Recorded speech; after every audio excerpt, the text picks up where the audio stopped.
In this video, let's talk about Archive's new mobile capture rig. All right, Christian, good to see you again. Yes, great to see you. Okay, so last year when we were here, you had the scanner, but it was like a big dome setup. What do we have here? Okay, so the big dome is great. Yeah. It's super useful when you're trying to capture things consistently. You're trying to have even spacing between your lighting and your cameras, and you can complete that dome to build a big sphere. But that dome is not very mobile. That's not something that you can really bring around with you when you're traveling, and it can also be quite large and sort of and take a long time to set up. So people were asking us, like, can we go mobile? How do we bring this thing to shows? Like, what options do we have? And so we came up with this. All right. So how does this work? This is the Archive modular mobile stand, and it's modular and mobile for a few reasons. The first reason is that, well, it's able to be adjusted. So I'll turn this handle, and I suppose the way to really show this thing is you collapse it first. Okay. So that arm goes there, and then we move these arms, and we pull this down. And what you'll see is that everything will just fully collapse, and now this can fit through a doorway. So if the arm is in that upper position, which is exactly where you want that camera, you cannot get this through like a man door. Yeah. And so now you can roll through a man door, and then when you're ready to travel with it, it actually breaks apart into 3 pieces. So it splits right here, and then it splits at the base, and then it flat packs into a case that you can travel with. The whole with everything still kind of assembled. Do you have to you take probably the camera? want to take the lenses off, you know. But you can leave the bodies on. But yeah, you Okay, could. I mean, wild. you could. We normally take the cameras off and we leave everything else on, and we just flat pack Okay. it. But so how does this scanning work? Because like this, there are Yeah. fewer lights and cameras than the previous rig. So how would you use this to scan? So this and one what can you scan? This one has 6 cameras and 6 lights. So let's get this back up into position. So that's the first section. So this would be for like body scanning. So what you're going to do is you're going to set up maybe 10 or 12 of these in a big circle around you, and now you've kind of built a little bit of a sphere. You've built a cage. So you And have multiple of these. Yes. I was wondering if you're going to be like moving it around. the No. person. Okay. You're gonna have multiple of these, but the idea is that they're all identical, and that you can have basically And you can just have it in a identical kit. copies of the stand, and so it's like. But here's the thing: is if you're doing like, let's say, a body scan or a group scan, you might have 10 to 16, stands. But let's say you're doing a head scan, like the one we did at the show last year. Yeah. Well, you might only need 3 to 8 stands. It's far less. And what you do is you use the same exact stand, except now you put this into this position. So when you're seated in a chair, your head is now at the center point of this curve. So this is one way in which you can sort of use the stand for like many different purposes. And so when you're building this, you're thinking like, okay, I have 6 cameras per stand, I have 6 lights, and then you start multiplying, right? Like that's the most obvious thought process. But what you can do is mount to. Do you know aluminum extrusion? You ever seen this before?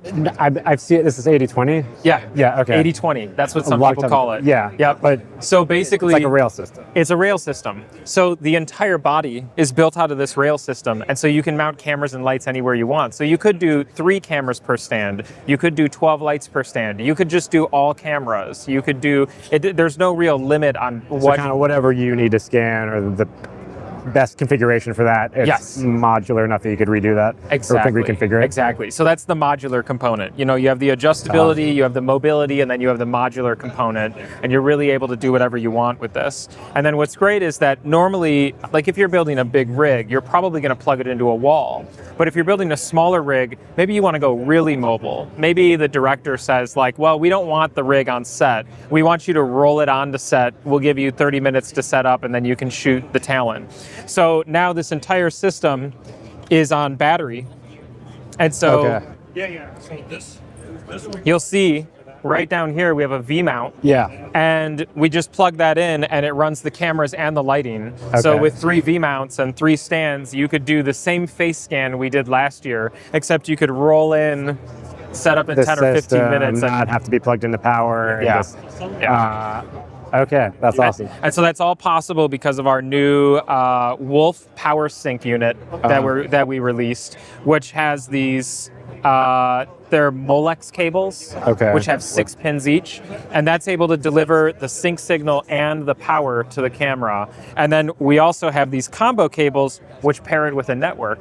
Okay. And so you have one basically cable harness per camera. So 6 cameras, 6 cable harnesses, and we just plug them in, and we're up and running. And is this all kind of self-sustained where you're just capturing the photos and then you'll offload them to a computer for processing later? No, or? so that's the best part. Okay. So here we go. No, I'm going to bring it to you. I'm going to bring it to you. So we actually have this entire system running wirelessly right now to this MacBook Air. All right. So we can go through, and if you notice, there's the MacBook Air. Yeah. Here's my arm. There's me. So we have real-time live view and capture. And so we're able to basically connect this stand over Wi-Fi. Okay. And off battery power. And off you're battery streaming power. all these cameras Yeah. to here, and then you can trigger and do everything that you need off your software. And if you need to go faster, let's say you need, I need the data as fast as I possibly can. You can connect one cable from that MacBook to this right here, and then you're streaming all the data off at 10 gigabit. Okay. Yeah. If you need the faster speed. Yeah. That's awesome. All right. So Great yeah, setup. it's pretty cool. We have this little handle here, which are this little controller I saw that here at on first, the which handle. is why I was wondering if you had to manually trigger it and here. it just lets us take pictures. So if you want to go ahead and stand like right in front of that, yeah. Let's make sure you're all framed up and ready to go. Cool. And let's turn this down and let's autofocus. Okay, you ready? Yeah. All right, I changed all the camera settings. You ready to go? 3, 2, 1. Perfect. And then come over here, and we'll be able to see what we just captured. So that's all the different cameras. These are the most extreme angles. There we go. They're very extreme. They're very extreme. We don't have you in the exact right position, but you get the idea. We're able to basically adjust and capture in real time, that we can go back and view all of our cameras again, and we're back to live view. So that's awesome. Yeah, big updates. Yeah, big updates. And were you saying is that the same thing, or is that a different? This one is a little bit different. So because you said you had 2 new rigs. Basically, the key difference here is that this stand is plugged in. Okay. Everything's hardwired, so we have our 3 cables, and we can fully connect to all of the cameras at 10 gig. So this is the full speed. And then we have 6 9 Mark IIIs. And so this is that camera that's capable of that 4D volumetric capture where you can do the burst of the images. And but we use the same power sync module on Wolf 1. We use the same cables. We just swap the camera. So I could take that camera and put it on this rig, or I could take that camera and put it on this rig, and it's identical. Okay, but this one is just beefier cameras. And how long can you capture 4D moment, or it's just as long as you let it roll? This one's shorter. So basically, we're not shooting movie files. Okay. We're shooting burst image sequences. Okay. So we can keep it synchronized, but there's a limit to the duration. So if you're capturing at 30 frames per second, it's somewhere around 30 seconds of capture time. Okay. But that's long enough to capture maybe a small moment, and you're capturing at 6K raw. So it's an ARW file, and they're fully synced. This set up for the future of like 4D Gaussian splats?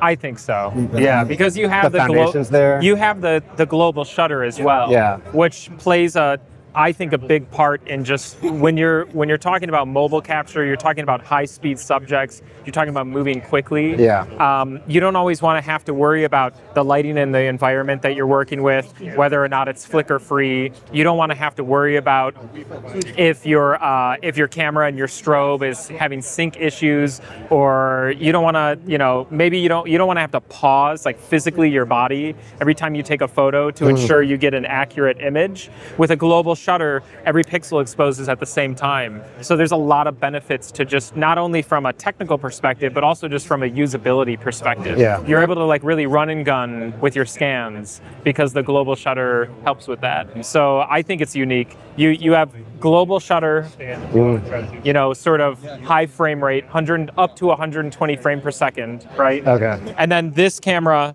is 61 megapixel. It's rolling shutter, so more like a traditional camera with a mechanical You're shutter. capturing a still object person in the highest quality. Exactly, but it's 61 megapixel. Yeah. So when you're talking about like, I need the highest resolution possible, it's hard to beat something like that. So that's why we're showing these two different stands.